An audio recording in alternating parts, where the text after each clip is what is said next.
probably what you need to do is you need to bring him back into view. So let's click on this little eyeball here in our layers. Boop.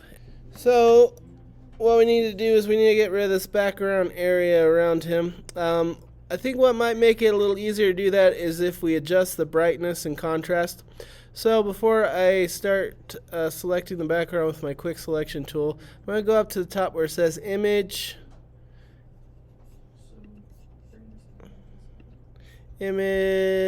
adjustments, brightness and contrast. So image, adjustment, brightness and contrast. I'm going to turn the brightness up a little bit, make it a little bit brighter. And maybe I'll turn down the contrast a little bit so that the differences between the background and his body are a little more clear. So go ahead and click OK. Okay, now what I'm going to do is I'm going to take my quick selection tool over here. So quick selection, boop. And I'm going to use that to select this background area around him because we don't want to see that in the picture. We just want his figure. We don't want any of the other stuff.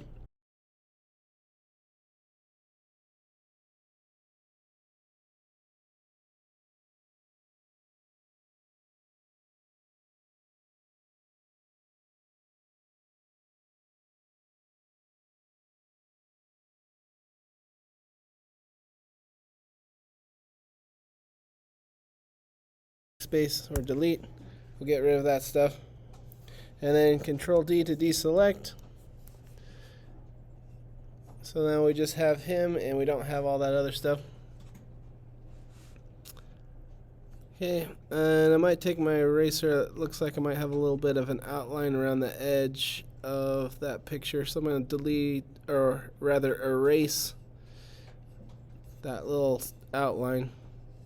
Okay.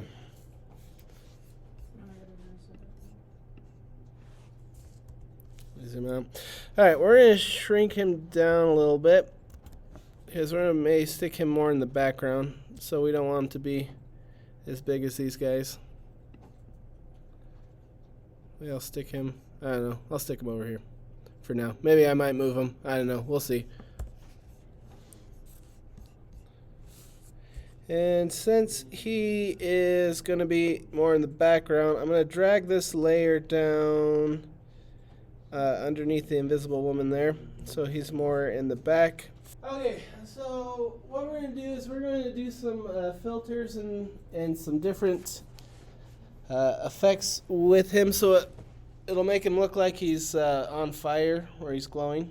Okay, so once you've got that background deleted and it's just him, what you're going to do is we're going to go up to filter.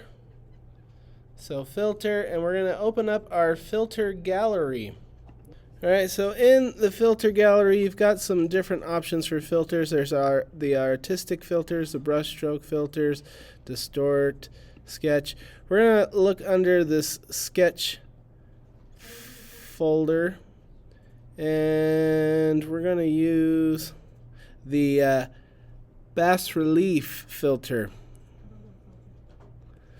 So go filter, filter gallery, and then once you've got the filter gallery open up, go to the sketch folder, and we're going to click on the bas relief filter. So it's probably going to make them look kind of gray. So I think we got this worked out. Okay, so right now he's looking kind of silver. We want him to look like he's a little more on fire. So to do that, we're going to change the color. So if you go up to the top where it says image, we're going to go image, adjustments, and we're going to select the color balance. Okay, so image, adjustments, color balance. When you click on that, it'll open up this window. And there's a few ways we can adjust the colors. You got shadows, you got midtones, you got highlights. Yeah, image, adjustments, and then scroll down till you find color balance. And then I'm going to adjust this color to make him a little more yellow, a little more orangey. So I'll do that with the midtone. I'll do some of that with the shadow.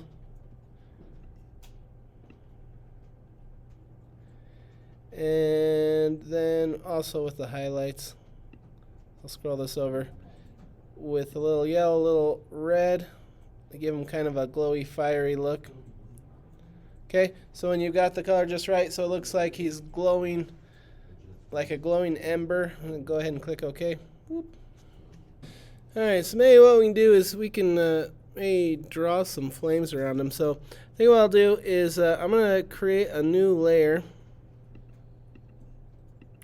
So down here at the bottom in your layers, when you go to that little plus sign inside the square, we'll create a new layer. We're going to maybe work on creating some flames around him. So we're going to create a new layer for that. And I'll take a paintbrush and I'll take some yellow. And we can go around the edge of him with this yellow and make some like spiky flames around his back here.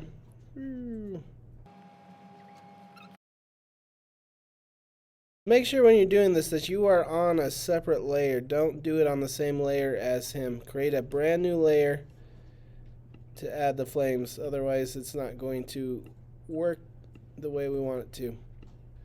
Okay, now we've got these flames around him. We're going to adjust this a little bit because it looks a little not so pretty right now. So to fix that and make it a little less cartoony, we're going to go under our filter gallery and we're going to use our blur. So go filter, blur, and we're going to use the Gaussian blur. It's like we did before. So filter, blur, Gaussian blur. And then I'm going to blur out this flame a little bit.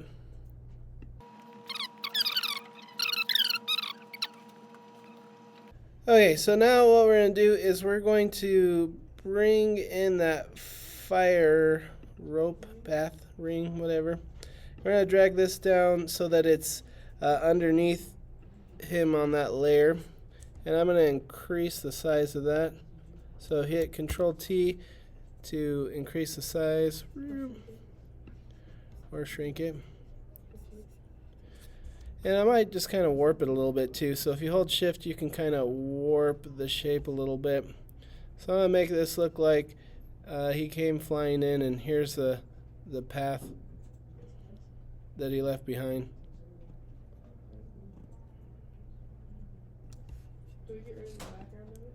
Well, I'm going to show you a trick to do that without having to go to all the hassle of using the quick selection tool. So since this background is like a solid black, if we can change our mode over here, so you go under your layers right now, the default mode is normal. You click on this little arrow, you can switch that mode.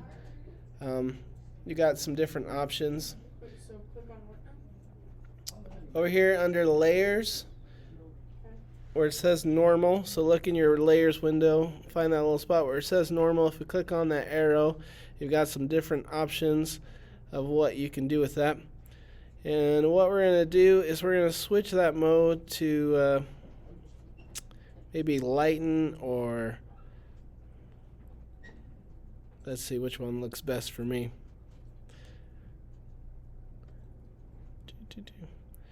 Might use lighten or color dodge or screen or lighter color, whichever one looks best to you when it lays over the top of that. Okay, so that will make the black disappear, and then you'll just see the fire there. So I think a screen might work best. Screen or a lighter color. One of those two.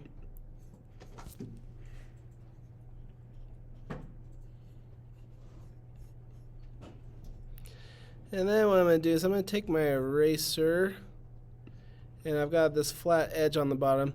So I'm going to maybe just kind of erase. Oh yeah, with that eraser I'm going to make it a really large size. And I'm going to turn my hardness down to 0. And then I'll just take that along the edge of that fire path at the bottom so that it's not a flat line there. So it'll make it look like he made that little path around there. Oh, another thing I'm going to maybe do here where we have this outline along her legs on the invisible woman here, I'm going to run a blur on that as well so the lines aren't so defined and they'll be a little bit softer. So I'm going to click on that layer where the outline is. I'll go filter and I'm going to go blur and I'm going to use that Gaussian blur again. And I'm going to blur it out a little bit so the lines are a little softer, a little more blurry, but you can still see them there. And I think that will improve the look of that as well. Click OK. Boop. Are we working on the other guy? Yeah, we can go ahead and bring the other guy in. Okay, let's go ahead and bring in our other guy here. Okay, I need to increase the size of him, so I'm going to hit Control T to create my bounding box. Let's blow him up. Maybe I'll stick him over here next to the invisible woman.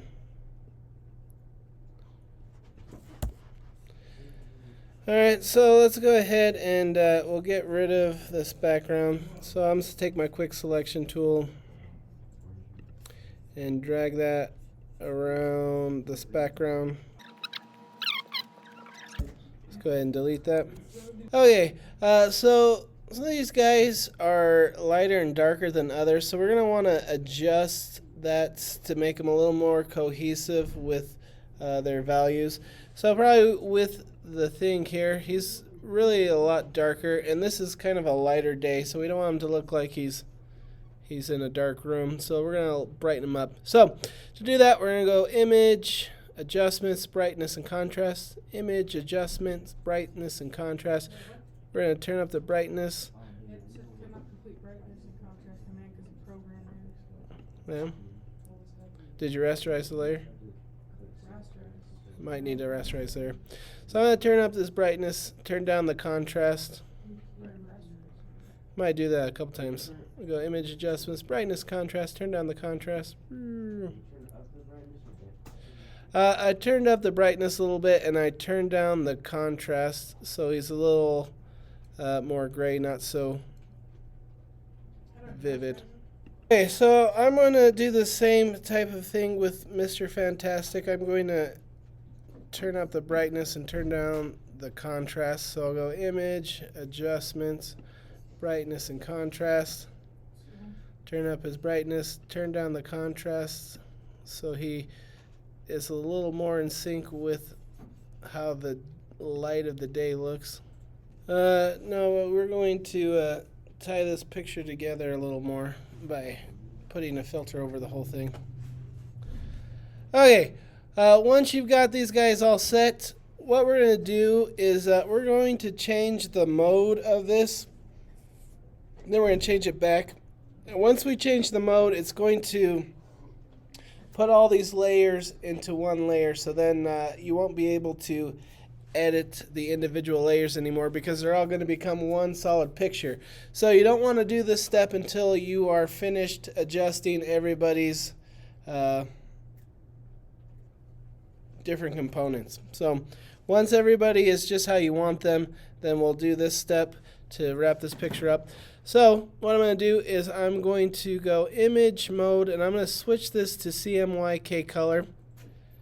And when you do that, it'll pop up this window and ask if you want to flatten the appearance. So you can go ahead and flatten it. Once you flatten it, this whole thing is going to turn into one picture instead of being all these layers of pictures on top of each other. So again, don't do this step until you are all set with everybody and everybody's where you want them to be.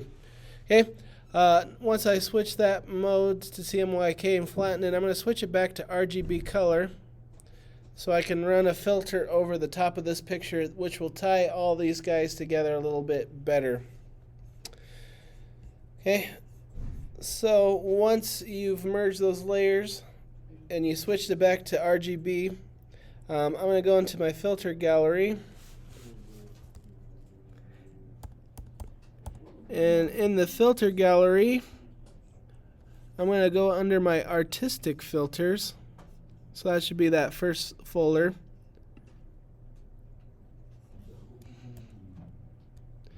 And I might use this dry brush filter.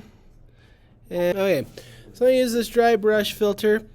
And you can adjust some of these levels here. So I'm going to turn up the brush size a little bit.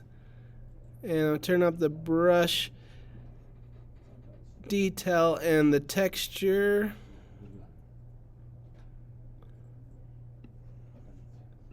I'll turn up the texture as well. Okay, then I'll click OK. And then that'll give this more of kind of a painterly look. So it'll look more like you maybe painted this picture more than you photoshopped this picture together. If you don't like that filter, there's some other filters under the filter gallery. Another one that works well is maybe the cutout filter under artistic. Your edges might work well. And with these filters, you can adjust, the look of them. If it doesn't quite look right, you can adjust how it works. And maybe I'll use this poster edge on top of this. I'm going to turn my edge thickness down to 0. Turn my edge intensity down to 0, and maybe turn up the posterization all the way. And click OK. So running those filters over the top of that will help it to look a little more uniform and a little less Photoshop.